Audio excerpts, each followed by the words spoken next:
कुंभ मेले का इतिहास। नमस्कार, न्यूज भारतवर्ष में आपका स्वागत है। आज हम बात करने वाले हैं दुनिया के सबसे बड़े मेले महाकुंभ के बारे में। हम आज आपको महाकुंभ से जुड़ी कुछ खास बातें बताने वाले हैं। कुंभ मेला दुनिया का सबसे बड़ा धर्म और संस्कृति का प्रतीक माना जाता है। दुनिया भर के लोगों की आस्था से जुड़ा ये मेला 48 दिनों तक चलता है। आइए आपको बताते हैं कि कुंभ का अर्थ क्या है और क्या है महाकुंभ। कुंभ मेले का इतिहास कम से कम 850 साल पुराना है। भारत में ये मेला बहुत अनूठा है, जिसमें पूरी दुनिया से लोग आते हैं और पवित्र नदी में स्नान करते हैं। इसका एक अपना ही धार्मिक महत्व है और ये संस्कृति का भी एक महत्वपूर्ण प्रतीक माना जाता है। ये मेला लगभग 48 दिनों तक चलता है। मुख्य रूप से दुनिया भर से साधु, संत, तपस्वी, तीर्थयात्री इत्यादि भक्त इसमें आते हैं। तीर्थयात्री इत्यादि भक्त इसमें भाग लेते हैं। परंतु क्या आप कुंभ का अर्थ जानते हैं? इसे क्यों मनाया जाता है? इसके पीछे का इतिहास क्या है? किसने कुंभ मेले की शुरुआत की? आइए आपको बताते हैं। हिंदू पौराणिक कथाओं के अनुसार कुंभ मेला 12 वर्षों के दौरान 4 बार मनाया जाता है। कुंभ मेले का आयोजन 4 तीर्थ स्थलों में होता है। उत्तराखंड हरिद्वार में गंगा नदी पर, मध्य प्रदेश उज्जैन में शिप्रा नदी पर, महाराष्ट्र नासिक में गोदावरी नदी पर और उत्तर प्रदेश प्रयागराज में गंगा, यमुना और सरस्वती 3 नदियों के संगम पर। कुंभ का अर्थ होता है अमृत का कलश या पात्र। माना जाता है कि आदि शंकराचार्य ने इसकी शुरुआत की थी, लेकिन कुछ कथाओं के अनुसार कुंभ की शुरुआत समुद्र मंथन के आदिकाल से ही हो गई थी। कथाओं के अनुसार समुद्र मंथन में निकले अमृत के कलश से बूंदे हरिद्वार, इलाहाबाद, उज्जैन और नासिक के कई स्थानों पर गिरी थी। इसीलिए इन चारों स्थानों पर ही कुंभ मेला हर 3 बरस बाद लगता आया है और फिर 12 साल बाद ये मेला अपने पहले स्थान पर वापस पहुंचता है। महाकुंभ क्या है? ये समझने के लिए आपको कुंभ के चारों प्रकार समझने होंगे। पूर्ण कुंभ मेला मुख्य रूप से भारत में 4 कुंभ मेला स्थान यानी प्रयागराज, हरिद्वार, नासिक और उज्जैन में आयोजित किए जाते हैं। ये हर 12 साल में इन 4 स्थानों पर बारी बारी आता है। अर्ध कुंभ मेला, इसका अर्थ है आधा कुंभ मेला, जो भारत में हर 6 साल में केवल 2 स्थानों पर होता है, यानी हरिद्वार और प्रयागराज। कुंभ मेला 4 अलग अलग स्थानों पर राज्य सरकारों द्वारा हर 3 साल में आयोजित किया जाता है।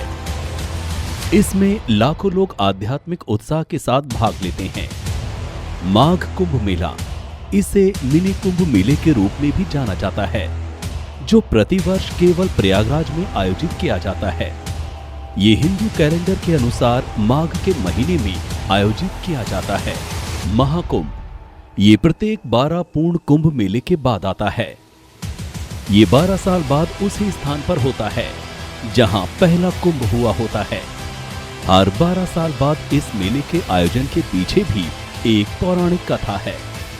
कथा के अनुसार इंद्रपुत्र जयंत को अमृत कलश लेकर स्वर्ग पहुंचने में 12 दिन का समय लगा था। शास्त्रों में बताया गया है कि पृथ्वी का 1 वर्ष देवताओं का 1 दिन होता है। इसलिए पृथ्वी पर महाकुंभ को 12 साल बाद मनाया जाता है। देखा जाए तो देवलोक में पृथ्वी के 144 साल बाद महाकुंभ मनाया जाता है। कुंभ में स्नान के अलावा कई गतिविधियां होती हैं।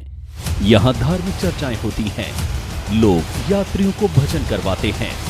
भक्ति गीतों से पूरा शहर गूंज उठता है। कुंभ मेला स्थानीय लोगों को रोजगार के अवसर भी प्रदान करता है। कुंभ के बारे में कई रोचक बातें भी आपके लिए जानना जरूरी हैं। कुंभ को विश्व की सबसे बड़ी मंडली माना गया है। कुंभ मेले में अक्सर 50 से 60 लाख श्रद्धालुओं के रिकॉर्ड जनगणना को दिखाया गया है। 4 शहरों में से प्रयागराज, नासिक, हरिद्वार और उज्जैन। प्रयागराज में होने वाला कुंभ मेला सबसे पुराना है। कुंभ मेला उन तिथियों पर लगता है जब अमृत पवित्र कलश से इन नदियों में गिरा था। हर साल तिथियों की गणना बृहस्पति, सूर्य और चंद्रमा की राशि के पदों के संयोजन के अनुसार की जाती है। कुंभ मेले में देश में कुल 13 मान्यता प्राप्त अखाड़े शामिल होते हैं। इनमें से 7 शैव, 3 वैष्णव व 3 उदासीन सिख अखाड़े रहेंगे। इसके अलावा जूना अखाड़ा में समाहित हो चुका किन्नर अखाड़ा भी कुंभ का साक्षी बन गया है। कुंभ मेले में पहले स्नान का नेतृत्व संतों द्वारा किया जाता है, जिसे कुंभ के शाही स्नान के रूप में जाना जाता है और ये सुबह 3 बजे शुरू होता है। संतों के शाही स्नान के बाद आम लोगों को पवित्र नदी में स्नान करने की अनुमति मिलती है। हिंदू पौराणिक कथाओं के अनुसार ये माना जाता है कि जो इन पवित्र नदियों के जल में डुबकी लगाते हैं वे अनंत काल तक धन्य हो जाते हैं। यही नहीं, वे पाप मुक्त भी हो जाते हैं और उन्हें मुक्ति के मार्ग की ओर ले जाता है। कुंभ मेले का पहला लिखित प्रमाण भागवत पुराण में उल्लिखित है। कुंभ मेले का एक अन्य लिखित प्रमाण चीनी यात्री ह्वेन त्सांग के कार्यों में उल्लिखित है, जो हर्षवर्धन के शासनकाल के दौरान 629 से 645 ईस्वी में भारत आया था। साथ ही समुद्र मंथन के बारे में भागवत पुराण, विष्णु पुराण, महाभारत और रामायण में भी उल्लेख किया गया है। यूनेस्को ने कुंभ मेले को भारत की सांस्कृतिक विरासत के रूप में मान्यता दी है। आपको बता दें कि उत्तराखंड हरिद्वार में कुंभ मेला 14 जनवरी से शुरू होने जा रहा है। ये मेला 14 अप्रैल तक चलेगा, जिसके लिए सरकार कोविड-19 को मद्देनजर रखते हुए सारी तैयारी कर रही है। ये थी महाकुंभ से जुड़ी कुछ खास बातें जो आपके लिए जानना बेहद जरूरी है। फिलहाल के लिए इस प्रोग्राम में इतना ही। देश और दुनिया की तमाम खबरों के लिए देखते रहें न्यूज़ भारतवर्ष।